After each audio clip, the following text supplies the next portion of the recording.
우선 이 자리에 우리 많은 선생님들 너무너무 수고하시고 또 감사하다는 말씀 먼저 꼭 전해드리고 싶습니다. 우리 많은 선생님들의 수고와 또 헌신 속에 우리 아이들이 10년 동안 너무나 영적인 양식과 또 물질로 잘 자라고 있는 것 같아서 너무나 감사합니다. 아이들이 자라는 모습들을 옆에서 이제 많이 보잖아요.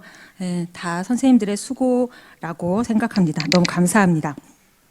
저는 올해 제가 교육 디렉터를 맡게 됐는데요. 디렉터로서 오늘 공과 어떻게 가르칠까도 중요하지만 교회의 방향성을 알아야 공과도 또 진행이 달라지기 때문에 교회 전체적인 매뉴얼과 함께 공과 교수법에 대해서 같이 나누고자 합니다.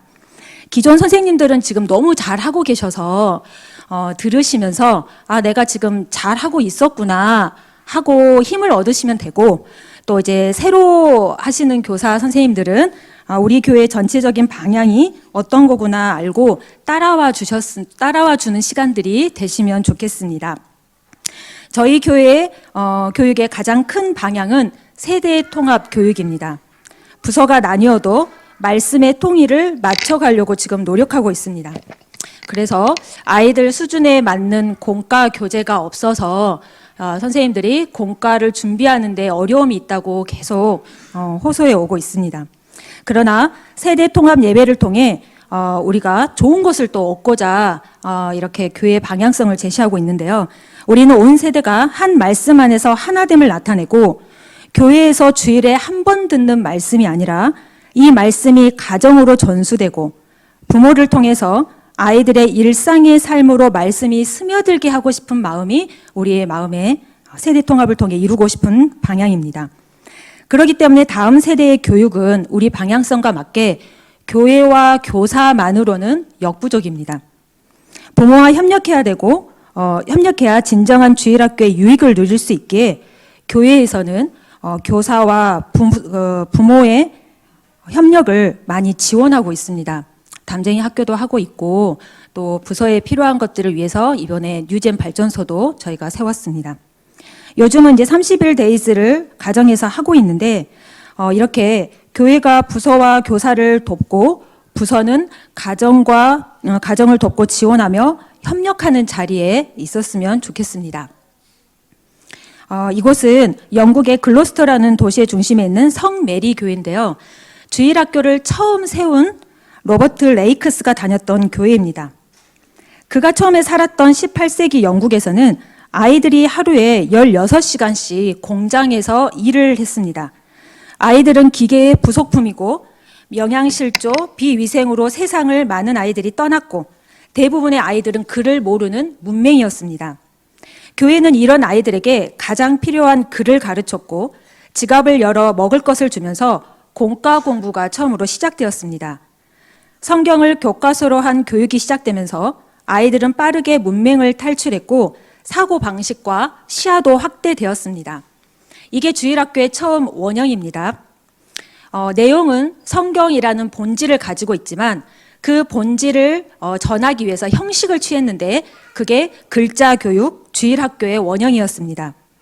내부의 본질을 상실하면 더 이상 교회 교육이 될 수 없고, 외부에 드러나는 핵심 가치를 또 상실한다면 교회 교육은 사회로부터 고립되게 됩니다. 분명한 것은 1780년 주일학교는 사회 속에서 경쟁력을 가지고 있었고 아이들의 삶 속에도 구심점 역할을 했습니다. 그리고 주일학교 출신의 많은 아이들이 세상을 바꾸기도 했습니다.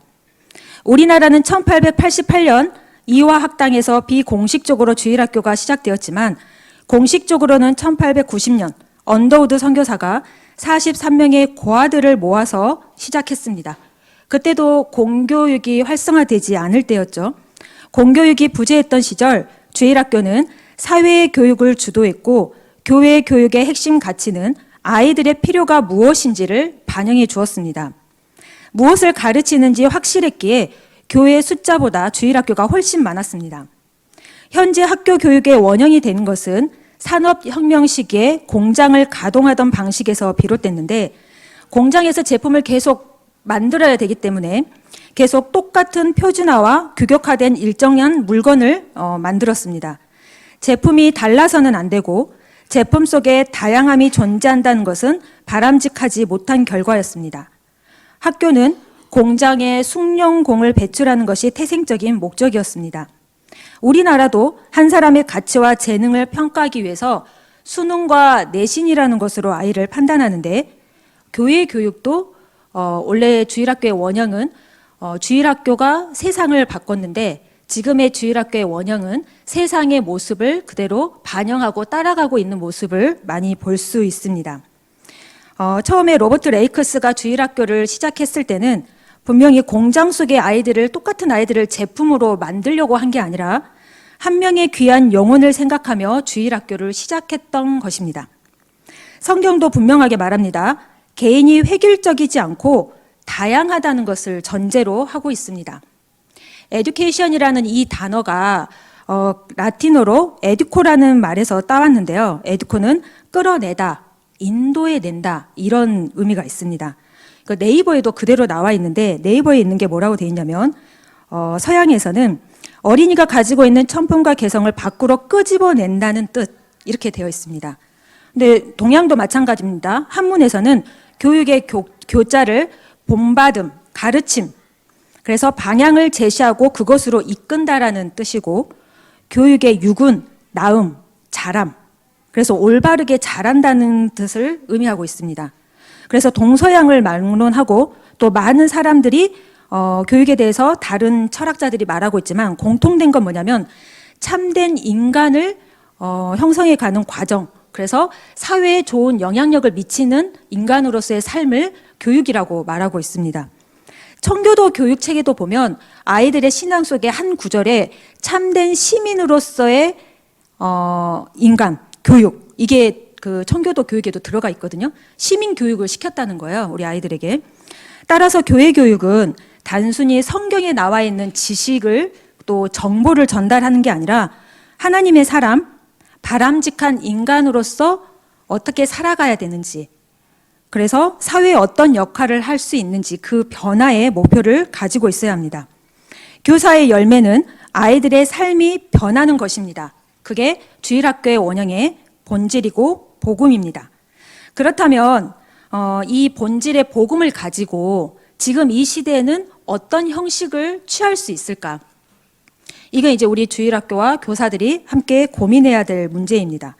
분명히 삶과 사회에 영향력을 미치는 아이로 자라게 하려면 우리가 계속 고민하고 있는 공과의 그 20분만으로는 가능하지 않다는 겁니다. 예배를 다 해도 1시간이죠. 우리가 1대 168을 말합니다. 168시간의 가정에 어떻게 하는가에 따라서 1시간 교회에 왔을 때 그 교육이 효과가 달라지거든요.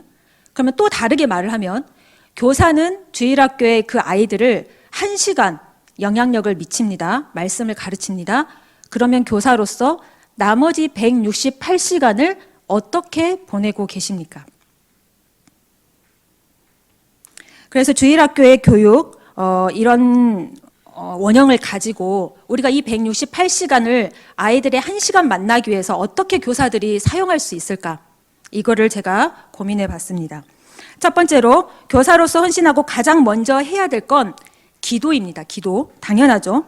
그런데 기도를 한다는 건요, 아이들의 이름을 불러가면서 기도한다는 거잖아요. 그러면 당연히 아이들의 이름을 익히게 되어 있죠. 지금 교회 안에 초신자가 되게 많이 들어오고 있습니다. 부서마다. 우리가 계속 수평이동이었는데 이번에는 만나는 아이들마다 교회를 안 다녀 본 아이들, 이런 아이들이 되게 많이 있어요. 그리고 유치부도 세 가족이 오는데 아이들은 교회를 안 다녀보고 엄마 아빠도 학교에 다니고 처음 나와본 가정, 초신자죠. 이게 지금 저희 교회의 흐름인데, 우리 교회에서 계속 자라온 아이들 말고 이렇게 새로운 아이들의 이름을 우리가 얼만큼 알고 불러주는가, 이게 되게 중요하죠. 내 반 아이들은 당연히 알겠지만 그래도 내 부서에 있는 아이들, 유치부와 초등부, 청소년부는 한 30-40명, 이 아이들은 우리가 알고 이름을 불러주면 얼마나 좋을까. 그리고 이름을 안다는 것 자체가 기도하며 그 아이를 생각하면서 기도하고 있다는 거잖아요. 제가 어릴 때 저는 이제 모태 신앙이 아니어서 친구를 따라서 교회를 갔거든요. 근데 그 교회에서 제가 세례도 받고 학습도 받고 세례도 받고 청년부 때 교사도 봉사를 한 교회예요. 그런데 저는 아직도 연희 친구예요. 연희 친구. 제가 이제 장로님들, 권사님들 저를 보면 연희 친구, 연희 친구. 저한테 왜 이름을 이렇게 못 외워? 이제 우리도 지금 연세 이야기하고 이러면 이제 이름을 잘 못 외우긴 하는데 제가 사역을 해보니까 이름을 모른다. 이번에 저도 이제 유치부를 받고 명단을 봤는데 새로운 아이들도 너무 많고 제가 모르는 아이들도 너무 많더라고요. 얼굴도 이렇게 매치가 안 되고. 그래서 아이들 이름을 보면서 계속 기도를 했거든요. 기도를 외우려고 하면 안 외워지는데 기도를 계속 했더니 이름이 외워져요. 그러고는 얼굴은 실제로 보질 않았으니까 교적부 사진만 보고 제가 기도를 했기 때문에 실제로 봤는데 어디서 많이 본 애가 크리스마스 때 저기 앉아 있는 거예요. 내가 이제 그 교적부에 있는 애라 생각 안 하고 내가 어디서 많이 보낸데 제가 누구지 생각했는데 보니까 제가 사진 보고 기도했던 이번에 새가족에 들어간 아이였어요. 그래서 그 아이 이름을 불러주고 부모님께 제가 인사를 하고 그랬을 때 그 부모님이 이제 온 지 얼마 안 됐는데 제가 새로 이번에 유치부 교육자입니다 하고 인사를 했을 때 그분과의 관계가 그분이 또 나를 대하는 관계가 달라지겠죠. 그 아이도 자기 자신의 이름을 불러주니까. 그래서 이름을 꼭 불러주고 이름 아이들 또 청소년부도 지금 새로운 아이들 너무 많거든요. 다들 관심을 가지시고 이름을 외워서 또 불러주시면 너무 좋을 것 같습니다. 관계없는 공과는 이루어지지 않습니다. 교육은 삶을 나누기 때문에 관계가 먼저 있어야 되는데 많은 교사분들이 근데 좀 이름도 잘 안 외워주고 사랑이 너무 부족한 것 같아요. 이런 말 교사분들이 늘 하시거든요. 근데 사랑이 부족해서가 아니라 알지 못해서 생기는 일일 수도 있다 이 말입니다. 사랑하면 알게 되고 알게 되면 보이나니 그때 보이는 것은 전과 같지 아니하리라 이런 말이 있습니다. 그 아이의 이름을 불러주고 기도를 하면 그 아이를 향한 하나님의 마음이 느껴지고 분명히 기도하는 사람에게는 그렇지 않는 사람들이 보지 못하는 면을 보게 해준다는 거예요. 하나님께서 그렇게 눈을 열게 해주십니다. 그래서 기도하게 하시고 그 아이들을 어떻게 지도할까 고민하게 하시고 그 아이를 마음에 품게 하시거든요. 그래서 그 눈에 다른 사람이 보지 못한 것을 내가 봤어. 그리고 그 아이를 어떻게 지도하면 좋을지 내가 같이 고민을 해요. 그러면 그거를 교사들은 기록지에 남겨두셔야 합니다. 저희가 이제 주일학교가 이제 한 8년 되는 것 같아요. 그런데 저희 교회에서 자란 아이들이 이제 10년 됐잖아요. 그런데 많은 교육자가 바뀌고 또 교사가 바뀌면서 이 아이가 삶을 변화시키는 주일학교가 돼야 되는데 이 삶을 모르는 교사와 교육자가 점점 교회 안에 생긴다는 거예요. 그럴 수밖에 없잖아요. 그럼 뭐가 남겠어요? 기록만 남는 거예요. 그래서 요즘 제가 더 느낍니다. 문서는 사랑이에요. 사랑. 제가 이번에도 유치부에 새가족이 너무 많은데 이걸 처음부터 제가 어떻게 어디서부터 우리 교회는 어떻게 오게 됐는지부터 궁금하잖아요. 그런데 이제 그 부모나 그 가족 입장에서는 좀 피곤한 일이겠죠. 계속 교회에서 물어보고 이러면. 근데 한 집에 다 없었는데 한 집에 옆에 땡땡이 친구 이렇게만 써 있었어요. 그 교적부에 한 아이가 땡땡이 친구라고만 써 있었어요. 얼마나 좋았는지 몰라요. 그 땡땡이에게 물어보면 되겠구나. 그래서 제가 그 땡땡이 학부모에게 전화를 했어요. 애가 도대체 누구냐? 내가 모르는 아이인데 이 아이는 누구냐? 그랬더니 막 그 집에서 이렇게 말해주더라고요.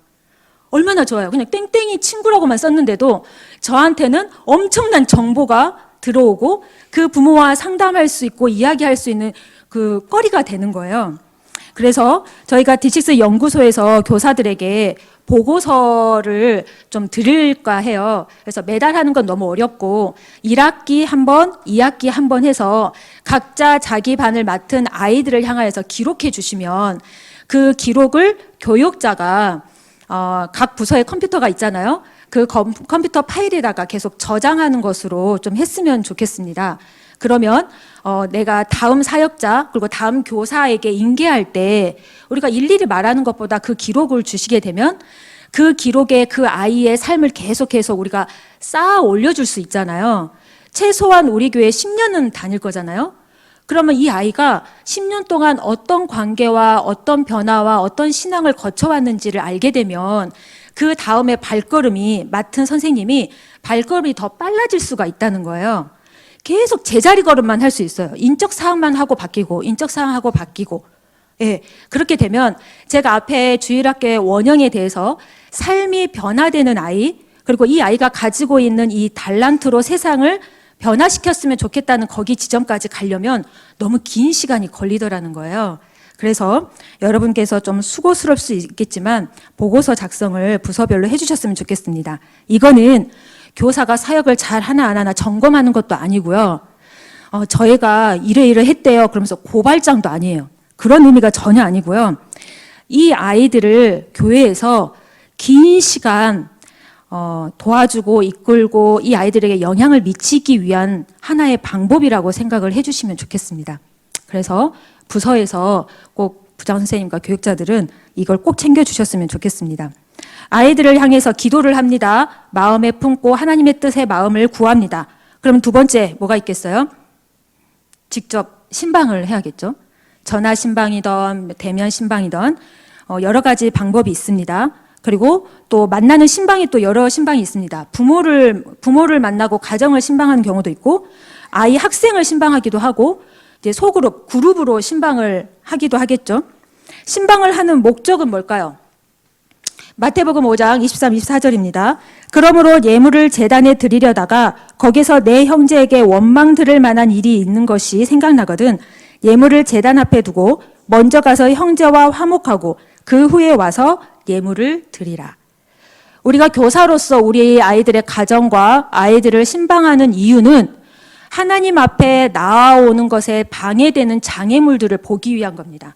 그래서 그 장애물을 해결해줘서 하나님과 또 동역자들, 친구들과 더욱더 화목하게 하나님께 나아가기 위한 신방이 필요한 겁니다.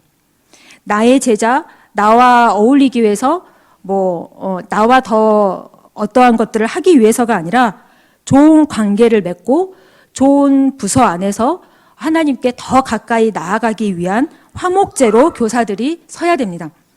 개인과 소그룹의 신방입니다. 탱크 목사님이라고 홍민기 목사님이 계세요. 이제 청소년 사역자로 유명한데 여기에 이제 부서를 한번 읽어보시면 좋을 것 같은데 교사로서 여러 가지 모양과 여러 가지 교사의 형태에 대해서 나오거든요. 하나 제가 좀 공감 갔던 게 뭐였냐면 공과 시간에 아이들과 노는 교사에 대해서 이게 나와요.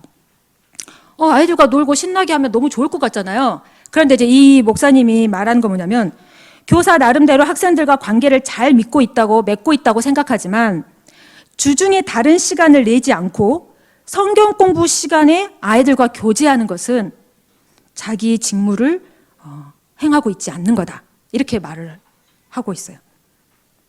우리가 관계를 맺는 이유가 뭐겠어요? 신방을 하고 관계를 맺는 이유? 그게 본질은 아니잖아요.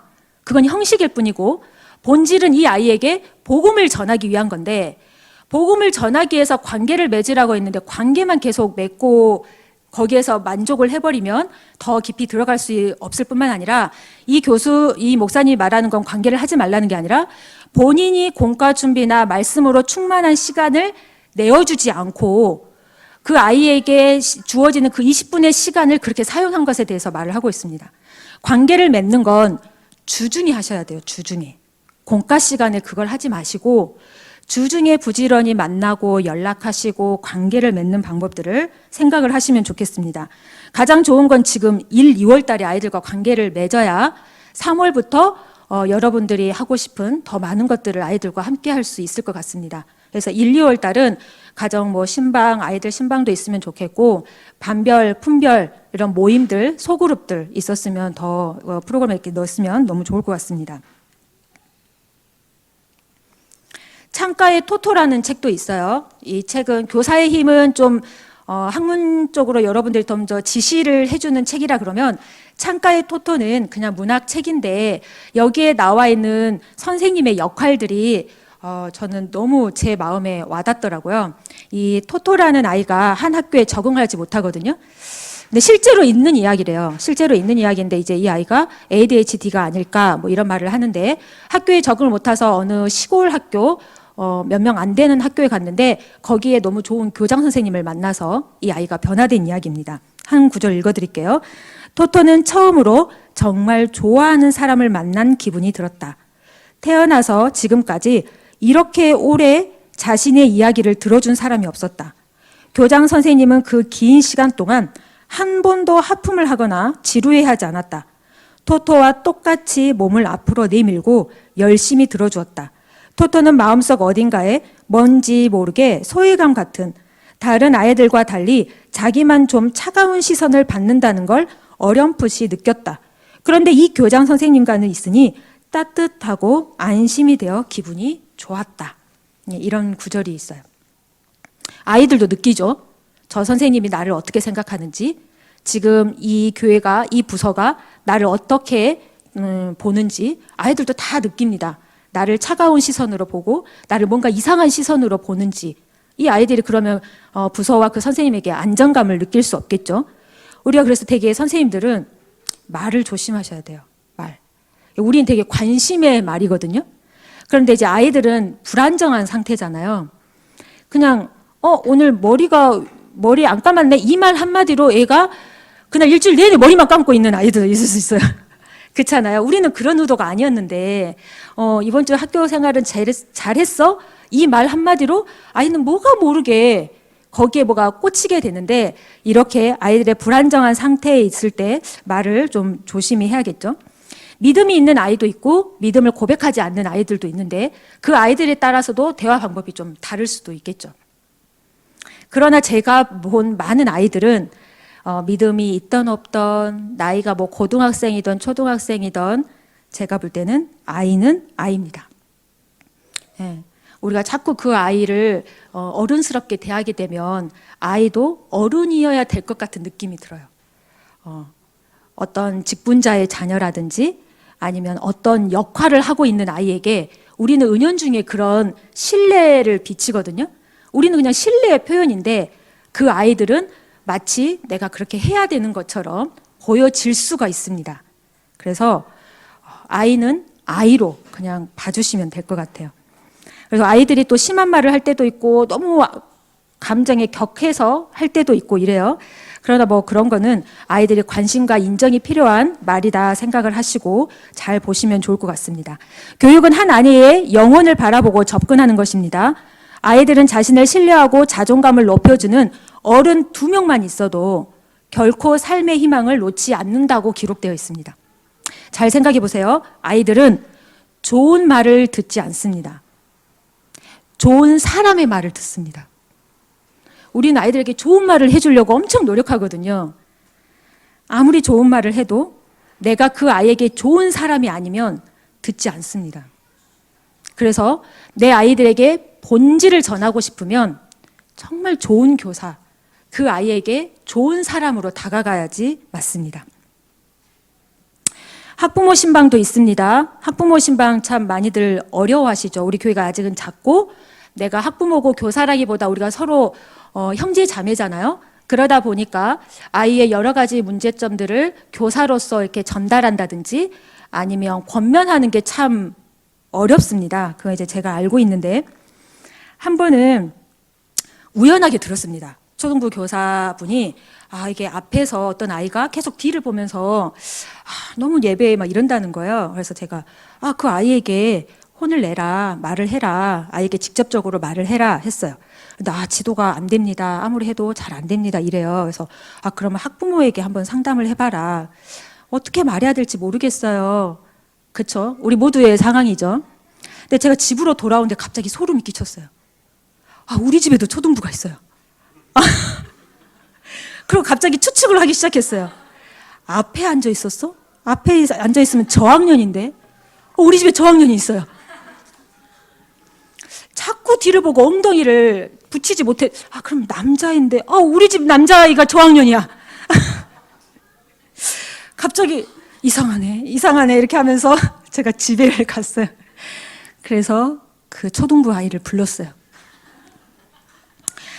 자, 제가 이 학부모 교육으로 이렇게 다 단련된 사람 아닙니까?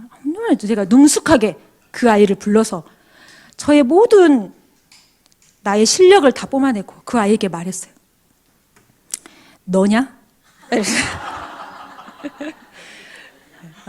얼마나 품격 있습니까? 너야? 네, 이랬어요. 그때 그 아이 말이 더 웃겨요. 난가?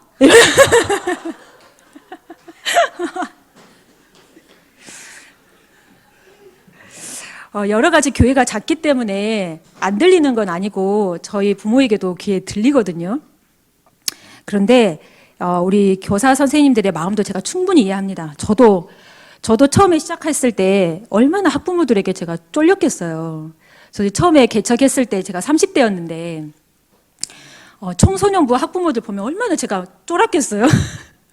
말하고 싶은데 이렇게 했으면 좋겠다고 말하고 싶은데 입이 안 떨어져. 내가 이제 너무 어리기도 하고. 그런데 좀 교사의 품격과 좀 자부심을 좀 가지시면 좋겠습니다. 가지셔도 됩니다. 어깨에 좀 뽕을 갖고 나는 교사다. 그 아이를 아니면 그 가정을 비판하려는 게 아니라 우리 아이를 위해서 우리 아이에게 좋은 것을 내가 주고자 전달하고 싶은 게 있으면 부모에게 전달을 해주셨으면 좋겠어요. 근데 전달할 때가 되게 중요하겠죠. 어떻게 전달하느냐가 중요한 거지. 안 하는 게 좋고 이러진 않아요. 전달은 무조건 해야 됩니다. 왜냐하면 우리가 세대 통합이잖아요. 부모가 도와주지 않으면 절대 개선되지 않아요. 부모가 도와줘야 되거든요. 그래서 상황이 있는데 부모가 도와줘야지 해결된 상황이 있으면 부모에게 반드시 말씀하셔야 되고, 부서 안에서 해결될 수 있는 상황도 있거든요. 그러면 교사회에서 고민을 해서 방향성을 부모에게 제시를 해주시면 됩니다. 교회에서는 이 아이를 향하여서 이렇게 지도하기로 결정했습니다. 다른 사항이 있으면 꼭 알려주십시오. 이렇게 꼭 공지를 전달을 해주셔야 됩니다.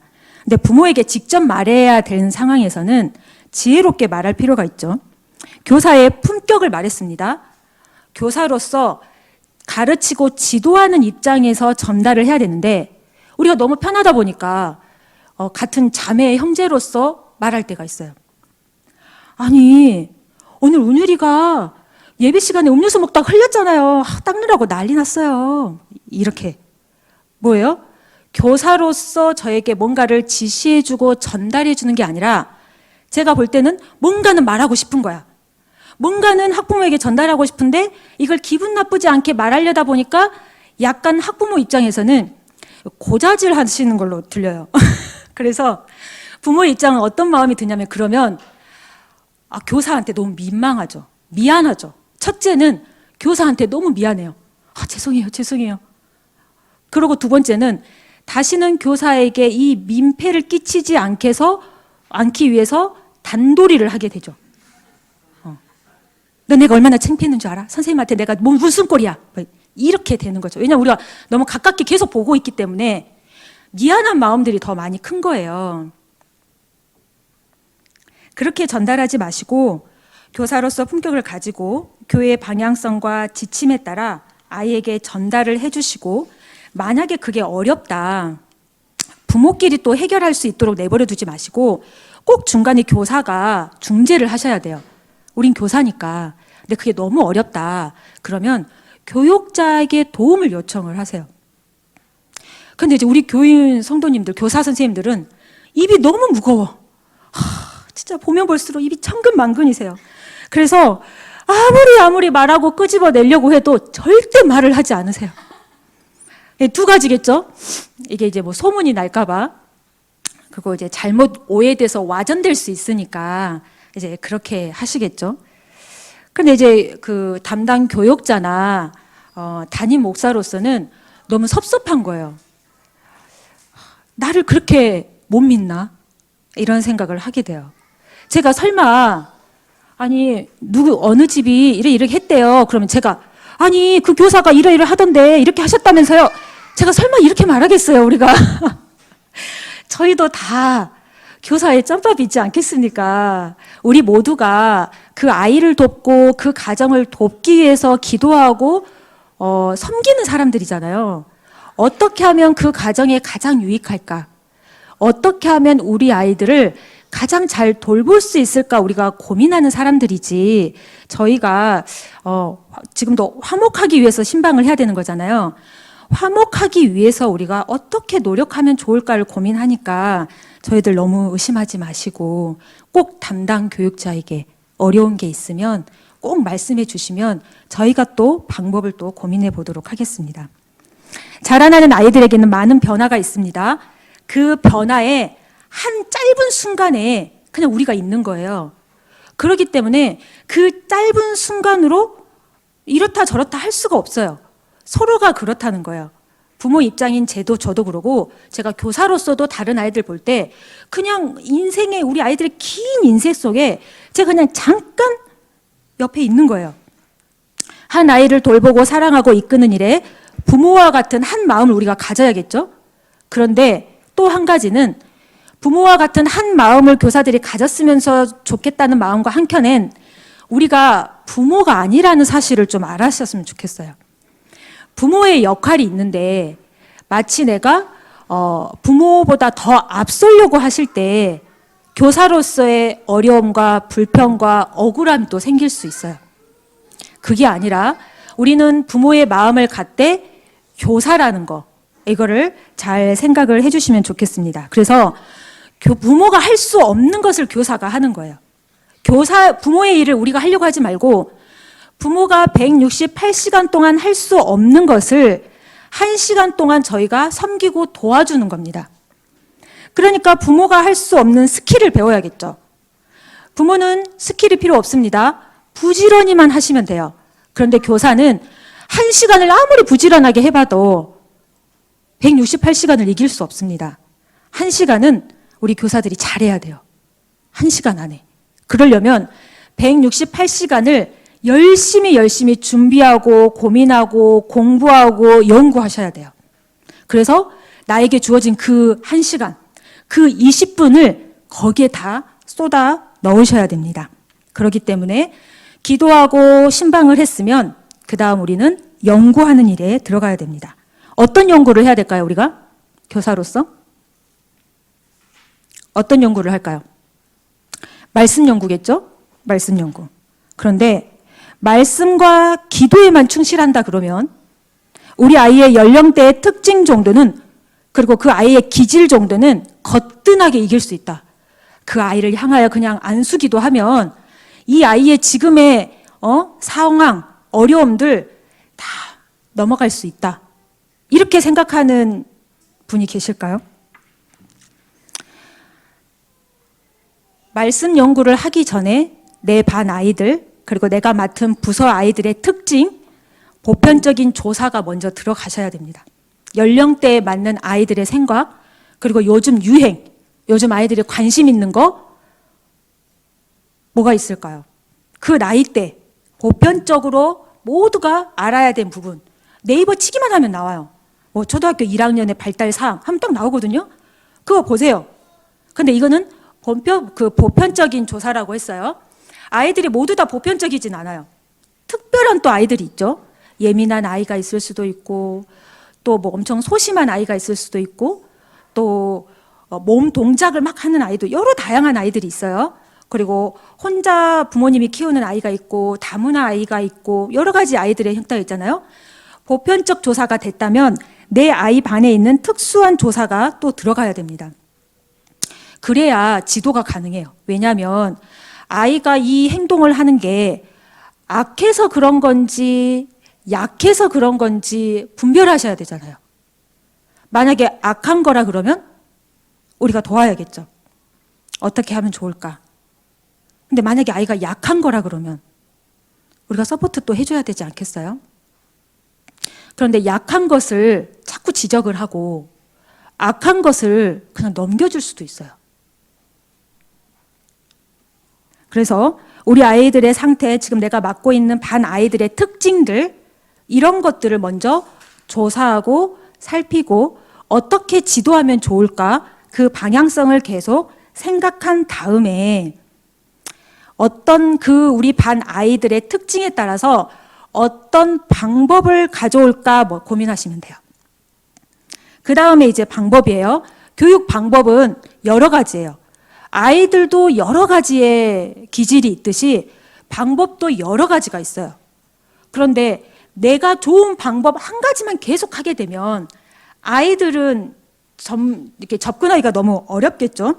교육 방법이 다양하기 때문에 주어지는 본문에 따라서 그리고 내 아이들의 성향에 따라서 다양하게 좀 쓰시면 좋을 것 같아요. 존 듀이라는 교육학자는 어제 가르친 그대로 오늘도 가르치는 건 아이들의 내일을 빼앗는 것이다 라고 했어요. 매일매일 이 방법에 대해서도 말씀 연구하기 전에 방법에 대해서도 고민을 하셔야 돼요. 제가 가져오고 온 영역은 5가지 영역이에요. 인지적 영역은 머리를 많이 사용하는 교육 방법이죠. 강의법이 있는데 지금처럼 제가 어떠한 정보를 전달하기 위한 방법이에요. 그런데 이제 많은 다수에 이게 사용되는데 소그룹에도 이런 거를 쓸 때가 있어요. 언제일 때냐면 아이들이 역사, 열왕기 상하 뭐 이런 거 나왔을 때 역사를 아이들이 전혀 몰라. 가나안 지도나 뭐 홍해 이런 거 지도를 전혀 몰라. 그러면 그 부분에 대해서 5분 정도 강의할 수 있겠죠. 근데 이거를 20분 동안 하시면 안 돼요. 20분 동안 하시면 안 되죠. 교육자가 이미 대그룹으로 설교를 했는데 소그룹의 교육자와 똑같이 강의를 하시게 되면 아이들 그 소그룹의 효과가 떨어지는 거예요.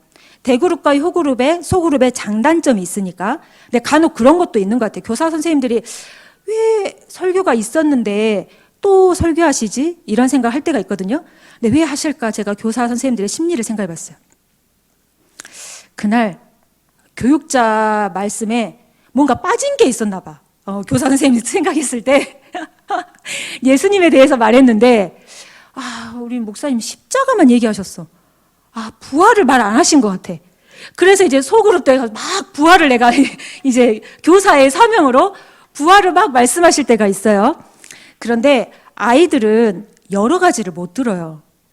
왜 생각하는 것보다 많은 것들을 연결해서 못 들어요. 그렇기 때문에 교육자는 한 가지 포커스를 맞추고 전달하다 보니 거기 안에 선생님들이 생각하는 많은 내용이 안 들어가실 수가 있어요. 그것도 이해가 갑니다. 그러나 늘 공과는 아이 중심으로 하셔야 돼요. 내가 어떻게 해야지 이 아이가 하나라도 가져갈 수 있을까를 생각하신다 그러면 설교에 교육자가 하고 있는 그 설교에 목사님의 포커스가 뭔지를 먼저 맞추셔서 그 포커스에 맞춰서 소그룹까지 이어가셨으면 좋겠습니다. 성경 공부가 있죠. 결론을 도출하는 방법, 스토리텔링, 암송 이런 거는 이제 초등부까지가 딱 좋은 것 같아요. 청소년부터는 이제 머리 쓰라고 그러면 싫어하죠. 그러면 그 옆으로 가는 거예요. 정서적 영역. 네, 정서적 영역.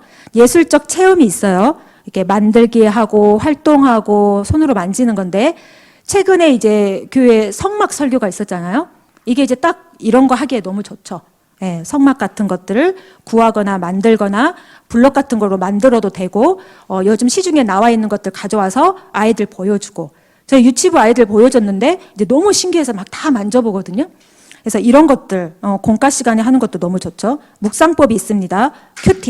큐티인데 우리 청소년들 강력 큐티를 했으면 좋겠습니다. 왜냐하면 주일학교 처음에 시작했을 때 문맹으로 처음에 글자를 가르치면 시작했다 했잖아요. 요즘 세대를 사람들이 뭐라 그러냐면 문맹이 아닌데 문해력이 떨어진다고 말을 해요. 글자를 너무 안 읽기 때문에 그래요. 글자의 본문에 의도하는 바를 전혀 아이들이 캐치를 못해요. 글자는 있는데. 근데 그거를 도와줄 수 있는 게 저는 큐티라고 생각해요. 짧은 본문, 아이들이 긴 거 못 읽는다고 하잖아요. 요즘 애들이 다 난독증이죠. 짧은 본문을 그 본문이 의미하는 거, 연결고리를 찾는 연습을 계속 우리 아이들에게 해주게 되면 이것 또한 우리 아이에게 큰 도움이 될 것 같습니다. 사례법이 있어요. 사례법은 내가 경험했던 것들을 아이들에게 말을 해주는 거죠. 내가 그 나이 때 어떤 영화를 봤는데 너희들 생각이 났어. 이렇게 말을 해주면 아이들이 또 귀에 쫑긋 들을 수 있죠. 세 번째는 관계적 영역입니다. 친구들과 서로 함께 동역하는 거예요. 이럴 때 토론법을 쓰면 좋은데 이 토론법에는 아이들의 공통된 관심사를 가져오면 아이들이 엄청 신나게 토론을 해요. 이게 언제가 있을까 생각을 해봤는데 제가 예전에 초등부 성교육을 했는데 거기에서 토론 주제를 제가 하나 준 게 뭐였냐면 아이의 생명은 언제부터일까? 이걸 제가 질문했어요. 뱃속에서부터일까? 아니면 애가 밖으로 나왔을 때부터 생명일까? 내가 이 질문을 했는데 아이들이 얼마나 막 주거니 받거니 하면서 토론을 하는지 몰라요. 이렇게 아이들이 관심사를 가지고 뭔가를 질문을 던져주면 교사가 끼어들 필요가 없이 자기들끼리 계속 주거니 받거니, 야 그럼 말이 되냐? 그러면 뱃속에서부터 애기면은 뭐 어떻게 하게? 뭐 이러면서 자기들끼리 이제 막 이렇게 이야기를 해요. 아이들의 관심사를 계속하면서 질문을 잘해줘야겠죠. 협동학습, 집단탐구법, 인간관계 훈련 뭐 이런 것도 있어요. 아이들끼리 다 같이 답을 맞춰가는 거예요. 그 다음에 뭐 레크레이션이나 게임 같은 것도 하고요. 또 마지막에 역할극을 좀 많이 해봤으면 좋겠어요. 선생님들이 스토리 본문이 있는 거 있잖아요. 이번에 12정탐꾼 이런 거는 그 대본을 쓸 수 있잖아요. 그러면 각자 역할에 선생님이 상상의 나래를 펼쳐서 대본을 써보는 거죠. 그래서 이제 아이들에게 각자 소그룹 때 역할을 주는 거야. 너는 갈렙 해봐. 너는 이제 그 말 안 듣는 그 해봐. 모세 해봐. 아론 해봐. 이렇게 하는 거예요. 그래서 대화를 하다가 어떤 한 구절에는 답을 쓰지 않고 가로를 쳐놓는 거지. 그래서 너 같으면 이때의 상황에 갈렙이 뭐라고 했을 것 같아? 해보는 거죠. 그러고 이제 서로 역할을 이제 반대로 해보기도 하고, 그러면 그 갈렙의 역할에 느꼈던 그 마음들, 그리고 이스라엘 백성들이 무서워했던 그 마음들을 서로 그 역할극 하면서 서로 공유가 되거든요. 이런 것도 너무 좋은 활동이 될 수 있을 것 같아요. 네 번째는 실천적 영역입니다. 반성법, 뭐 선교여행, 봉사활동 이런 거 이제 가끔 큰 행사, 굵직한 행사로 쓸 수 있는 거고요. 마지막엔 통합적 영역이 있습니다. 여기에서는 통합교수법을 보고 싶은데요. 지금 앞에서 말한 것들을 20분 공과 시간에 쪼개서 넣는 거예요. 그래서 아까 말한 것처럼 좀 어려운 본문이었다. 그래서 배경 지식을 알려주기 위해서 강의법을 한 5분 해. 그 다음에 거기에서 좀 만질 수 있는 거, 아이들이 직접 볼 수 있는 뭐 화면이나 책이나 그림 같은 걸 프린터해가지고 한 5분 정도. 요즘 저는 이제 명화 그림 많이 있거든요. 명화 그림도 이제 프린터를 해와가지고 오늘도 주보에 탕자의 비유 있잖아요. 이런 그림 같은 거 가져와서 아이들한테 이게 이제 무슨 그림 같아? 이렇게 하면서 그 이야기도 한 5분 할 수 있죠. 그러고는 그 다음에 5분, 10분을 또 아이들과 같이 역할극을 한다든지 협동을 한다든지 이렇게 20분을 쪼개서 하는 공과법도 있습니다. 여기서 가장 중요한 건 처음에 시선 집중할 수 있는 아이스 브레이크를 꼭 해야 돼요. 청소년들, 초등부 고학년들. 사실 유치부도 그 항상 시작 도입 부분엔 아이들의 시선을 집중할 수 있는 뭔가가 필요하거든요. 이거를 먼저 고민하셔야지 우리가 이제 너무 가르친다는 것에 막 너무 집중하고 막 잘 가르쳐야겠다는 막 사명감에 앉자마자 다다다다다다다다 막 이렇게 해서 왜냐하면 교사도 내가 전달하고 싶은 것을 잘 다 전달하고 싶어가지고 잊어버릴까 봐 교사도 앉자마자 막 말을 할 때가 있어요. 왜 알겠? 저도 그러니까 그러죠. 저도. 센터 학습법이 있는데 이거는 이제 우리 여름 성경학교 때 방마다 다른 활동들을 하게 하는 그런 거 있잖아요. 이런 것도 이제 그 대그룹 통합 공과 시간엔 그렇게 할 수 있을 것 같아요. 선생님끼리 그룹 이렇게 지어가지고 아이들 다양하게 활동할 수 있는 거 할 수 있죠. 마지막엔 질문법도 있습니다. 질문법이 너무 중요한데 질문만 잘해도 공과 20분을 정말 알차게 보낼 수 있습니다. 그래서 오늘은 이 여러 가지 중에 제가 질문법에 대해서 같이 더 깊게 나눠보도록 하겠습니다. 아까도 말했듯이 교육자가 말씀을 선포하는 건 전체 대그룹을 향한 공통된 주제를 전달하기 위한 목적이에요. 그래서 우리 전이 노트에 보면 그 본문이 다 이미 나와 있죠. 그 옆에 보면 한 달 한 달마다 주제가 있어요. 그래서 올해는 예배에 대한 주제예요. 그래서 그 예배에 맞춰서 저희가 계속 아이들에게 교육시키고 훈련시키려는 목적이 있거든요. 2월은 경건인데 그래서 교육자들이 그렇게 노력을 하는 거예요. 그러면 교사들은 아이들은 앉아서 들었잖아요. 20분 동안 이미 설교를 들었어요. 그러면 왜 소그룹을 하겠어요? 소그룹 때도 또 들으려고 소그룹을 하는 거 아니잖아요. 예배 때 소그룹을 이렇게 대그룹 때 설교를 들었으면 소그룹 때는 아이들도 말을 해야 되잖아요. 말을 할 수 있는 시간이에요. 설교 때는 하나님의 말씀이 무엇인지를 듣고 소그룹 때는 내 생각이 어떤지를 말을 하는 시간이에요. 이거 잘 생각해 두셔야 돼요. 그런데 이제 문제는 말을 애들이 안 한다는 거죠. 네, 말을 애들이 안 한다. 이게 이제 우리가 가장 큰 고민거리예요. 그러면 다시 1번으로 돌아가셔야 돼요. 1번이 뭐였죠? 기도하기. 2번이 뭐였죠? 신방하기. 아이들이 말을 하지 않으면 그 아이들의 마음이 열리고 말을 할 수 있도록 계속 기도하고 신방하고 관심사를 찾고 그 아이와 접촉점을 찾으려고 노력해야 돼요. 오늘 저희 유치부에 한 아이가 그 함구증 뭐 이렇게 해서 말 안 하는 아이가 있거든요. 집에서는 말을 엄청 잘하는데 유치부에 와서 말 안 해요. 그래서 이제 우리 교사들끼리 계속 그걸 기도하고 주중에도 이제 교사 아이들과 같이 교사 선생님들 한 번씩 또 만나기도 하고 이름도 불러주고 이렇게 계속 했어요. 지금 얼마 안 됐는데 오늘 공과 시간에 네라고 대답을 했다는 거예요. 네. 반응이 없는 아이, 산만한 아이, 다양한 아이, 열악한 상황에 있는 모든 문제들을 이 순서에 따라 기도하고 신방하고 그 나이대 맞는 발달 상황과 그 아이에 맞는 기질과 교육 환경과 가정 배경을 연구를 한 끝에 내가 어떻게 그 아이에게 접근을 하고 지도할지가 나온다는 거예요. 또 너무 말을 많이 해서 교사가 아이가 말을 못하는 경우도 있지만 또 반대의 경우도 있어요. 아이가 말을 너무 많이 해가지고 교사가 준비한 걸 하나도 못했다고 하시는 분들이 계세요. 예전에 제가 초등부 때 한번 노아의 방주 했는데 제가 이제 질문을 드렸는데 그 질문을 다 못했다고 이제 교사가 오는 거예요. 아이가 그 반 아이는 어디에 꽂혔냐면 그러면 물고기는 죽었냐 살았냐 이걸로 이제 아이들이 아까 말한 토론법 그걸 이제 알았으면 관계적 영역의 토론법으로 자기의 의도와 교사의 의도와 상관없이 토론법으로 가고 있다 알았으면 좋았을 텐데 그때 교사는 너무 절망한 거야. 내가 준비를 이렇게 했는데 애들이 이상한 물고기 이야기를 하면서 시간이 다 가버렸다는 거예요. 그 소그룹은 내가 하고 싶은 말을 다 하는 게 중요하지 않고 성령님께서 그 공과 시간을 어떻게 이끌고 가는지 교사가 민감하게 깨어있고 반응하는 게 중요한 거예요.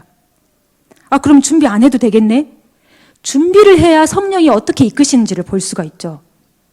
준비를 철저히 하면 우리 반과 우리 아이들이 지금 어떻게 이끌고 가고 있구나. 결국엔 내가 준비한 것보다 더 좋은 것을 우리 아이들이 얻어갈 수도 있는 거예요. 그래서 준비를 한 교사만이 성령의 이끄심, 성령의 흐름을 캐치할 수가 있습니다. 그래서 준비하시기 편하시기 위해서 제가 말한 질문법에 대해서 한번 연구하고 고민하는 시간을 갖겠습니다. 질문에는 3가지 요소가 있는데요. 교사가 먼저 질문을 해요. 그럼 아이들이 응답을 하겠죠? 그러고 끝나면 안 되고 교사의 반응이 또 있어야 되겠죠. 아이들은 항상 교사의 반응을 집중합니다. 맞았을 때와 틀렸을 때 맞았을 때 맞아 너무 잘했어 칭찬을 해주는 거죠. 틀렸을 때 땡! 이렇게 해버리면 재미는 있죠. 재미는 있는데 우리 의도와 다르게 아이가 판단할 수도 있다고 했잖아요. 늘 아이는 나와 같지 않아요. 내 생각과 같지 않아요. 그래서 틀렸을 때 이 아이가 다시 한번 기회를 얻을 수 있도록 계속 돌려줘야 돼요. 이번에 모세가 10계명을 받은 산이 뭐지? 했는데 어떤 애가 아라랏산 이렇게 했어. 그러면 땡 이러지 말고 그 어려운 아라랏산을 너는 어떻게 알았어? 이렇게 해주는 거죠. 성경에 또 다른 산이 있어. 다시 한번 기회를 준다든지 다른 친구에게 또 기회를 줄 수가 있죠. 이런 것들. 그래서 아라랏산은 그 산이 아니라 신의 산이 바로 모세를 받았던 그 산이야. 이렇게 또 설명을 아라랏산은 노아의 방주가 멈췄던 그 산인데 그걸 어떻게 알았니? 이렇게 말해줄 수 있으면 그 시간에 공과 시간에 어떤 아이는 아라랏산이 뭔지도 몰랐는데 하나를 또 얻어갈 수 있잖아요. 어떻게 우리 아이들에게 하나라도 더 전달해 줄 수 있을까? 이런 것들을 고민하시면 좋겠습니다. 질문을 우리가 잘해야 돼요.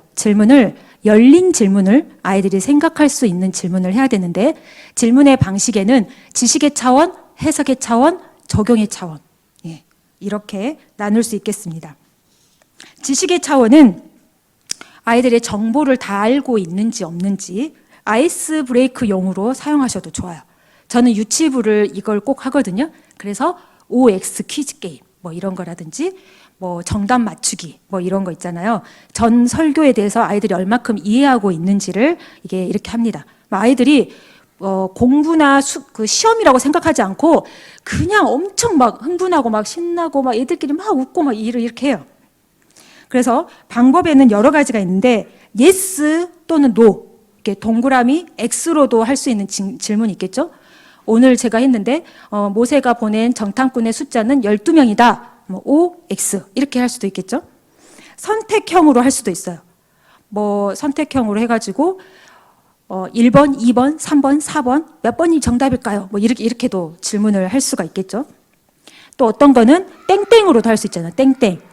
나에게 있어 교회는 땡땡이다. 뭐 이렇게 해가지고 그 땡땡을 아이들에게 맞추는 거.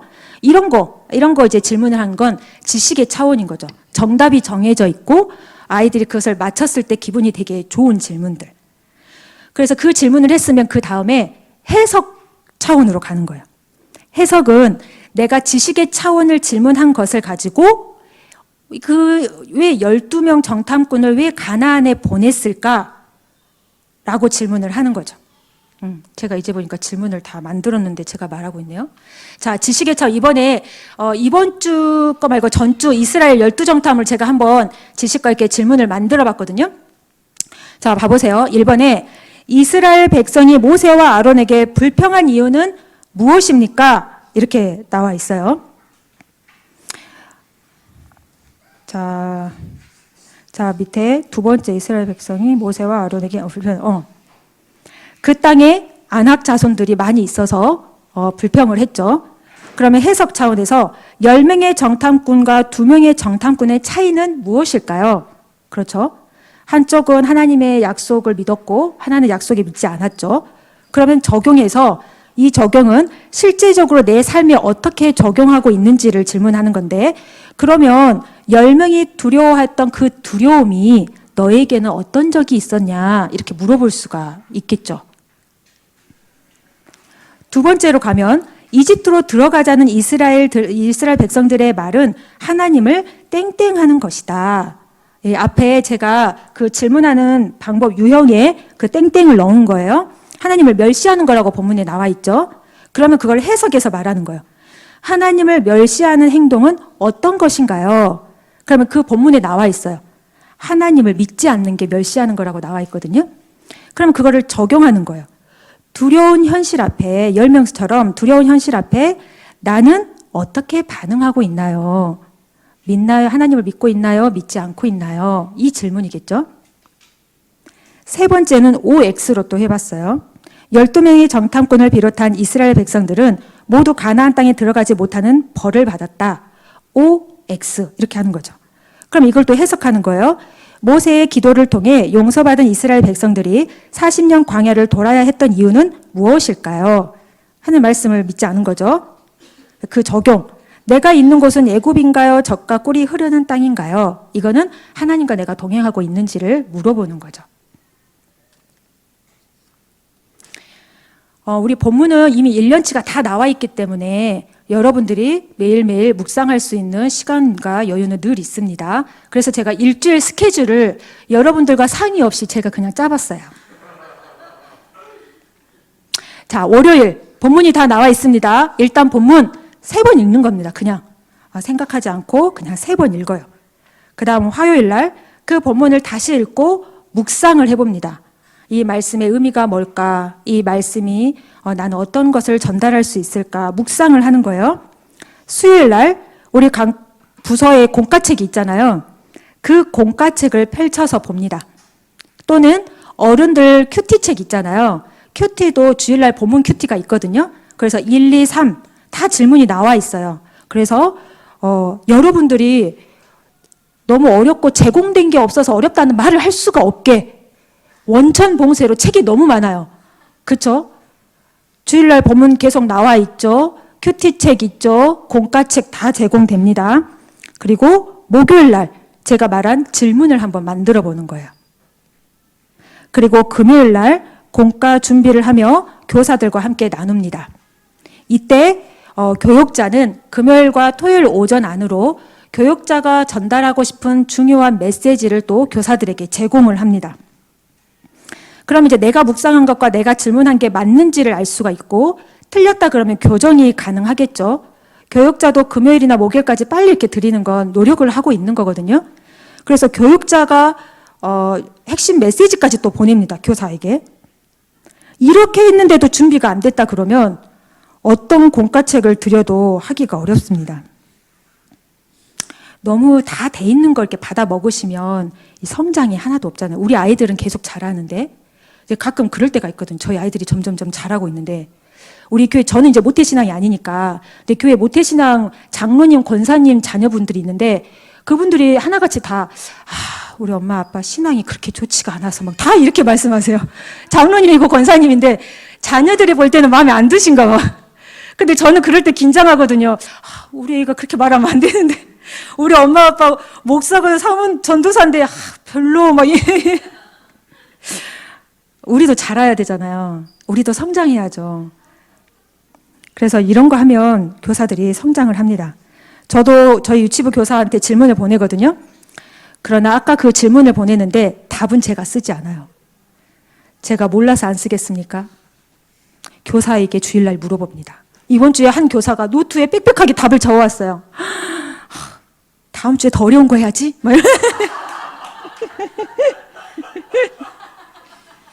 그래서 토요일 날 기도하고 바람직한 건 리허설을 하는 거죠. 기도하고 준비하면서 이게 다 절차가 잘 될까 한번 리허설을 해보는 겁니다. 이게 우리 교사의 루틴이 되었으면 좋겠습니다.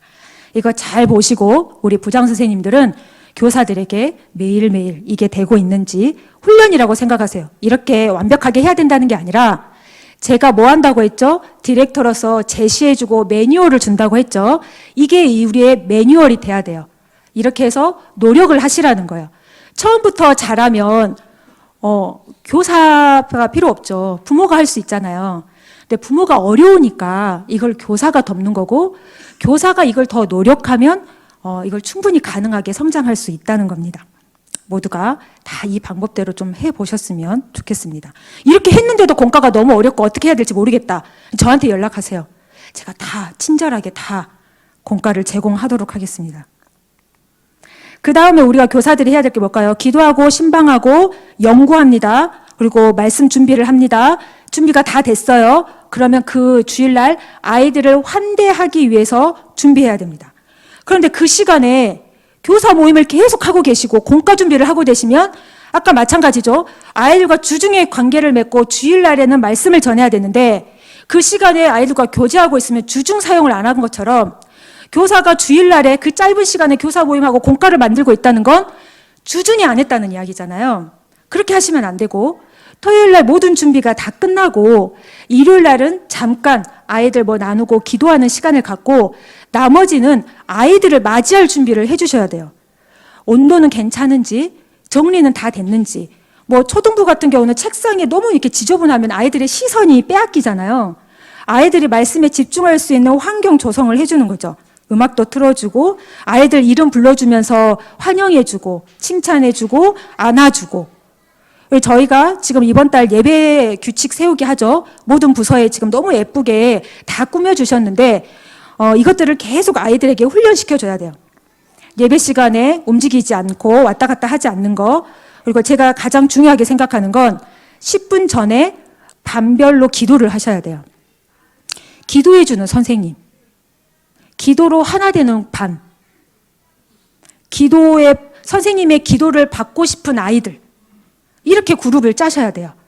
그래서 10분 전에는 반별로 아이들을 모이게 해서 선생님이 같이 우리 아이들을 위해서 예배를 위해서 기도하는 것을 꼭 하셔야 됩니다.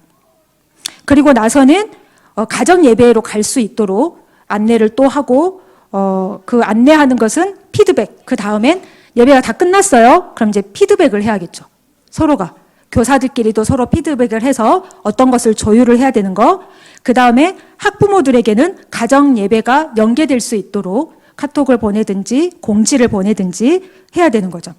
교사들은 결석한 아이가 없는지, 세가족으로는 누가 왔는지 그 아이들을 계속 공유하고 기도가 필요한 아이들은 누군지 그래서 그것을 계속 공유하고 함께 기도하고 그 교사로서의 공동체도 또 가져가셔야 돼요.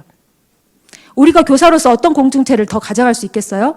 아이를 섬기기 위해서 모였기 때문에 아이의 목양을 위해서 우리가 하나가 될 수 있는 겁니다. 그래서 존 스토트는 교회의 목표는 그리스도를 알고 믿고 그분에게로 자라감으로 하나가 되는 것이다 라고 말했어요.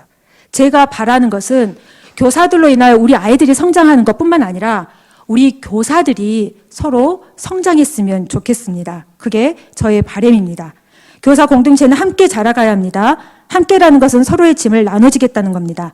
물론 교육자는 교육자로서, 부장선생님은 부장선생님으로서, 그리고 서로의 자배, 리더는 리더로서 책임감은 있겠지만 함께 했을 때 그 짐이 가벼워질 수 있는 거예요. 나 하나쯤은 괜찮겠지라가 아니라 나 하나라도 참여해야지. 이런 마음이 있어야죠. 그래서 이제 공지를 올리고 뭔가 제시를 했을 때 답이 있어야 되지 않겠어요? 함께하는 그 시간에 나오진 않더라도. 제가 이거 고발을 하러 왔어요. 우리 유치부 교사 선생님들 고발. 자, 유치부 말씀 공유. 얼마나 친절합니까? 유치부 교육자가 누군지 모르겠지만 목요일 날 말씀 공유를 했어요. 교사의 공과를 위해서. 얼마나 이렇게 했겠습니까? 근데 밑에 보면 하트가 2개. 여기에서 하나는 우리 부장 선생님. 그러면 교사 중에는 1명. 부장 선생님은 반도 없는데. 그러면 저희가 유치부 반이 7반인데 1명 하트를. 제가 이제 혼자서 고민합니다. 다 봤을까?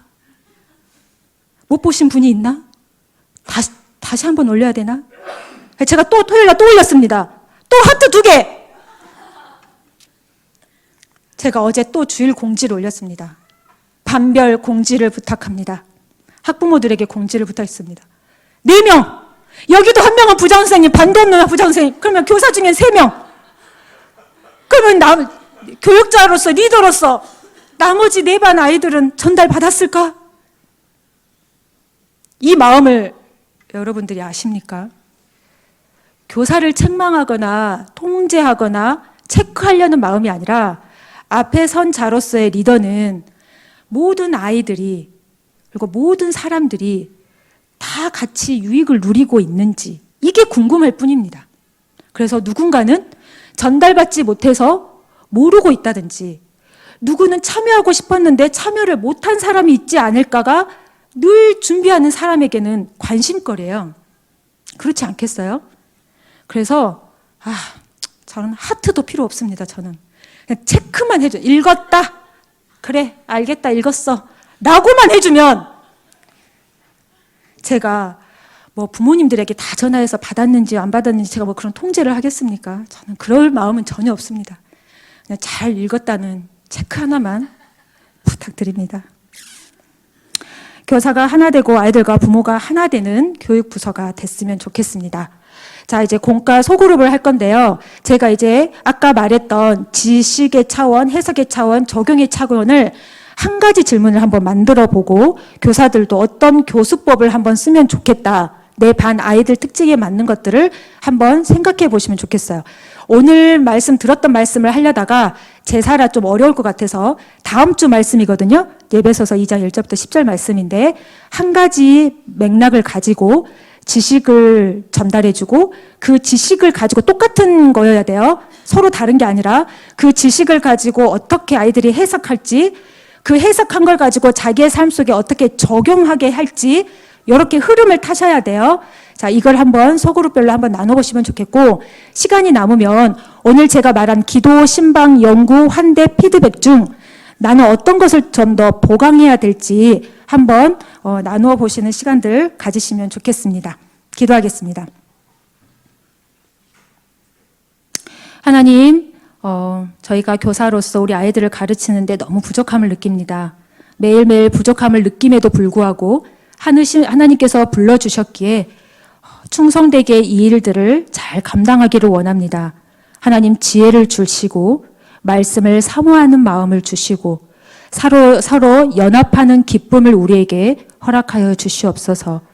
함께 연합하고 노력하고 채워갈 때 성장의 기쁨을 누리는 공동체가 되게 하시고 아이들이 먹고 자라는 것처럼 우리 교사들도 함께 연합하여 자라고 성장하는 기쁨을 모든 부서에서 누릴 수 있도록 축복하여 주시옵소서. 감사하며 예수님 이름으로 기도합니다. 아멘. 여기서 초등부 하고요. 유치부 안으로 들어가시고 청소년부 5층에서 같이 나누시면 되겠습니다. 감사합니다.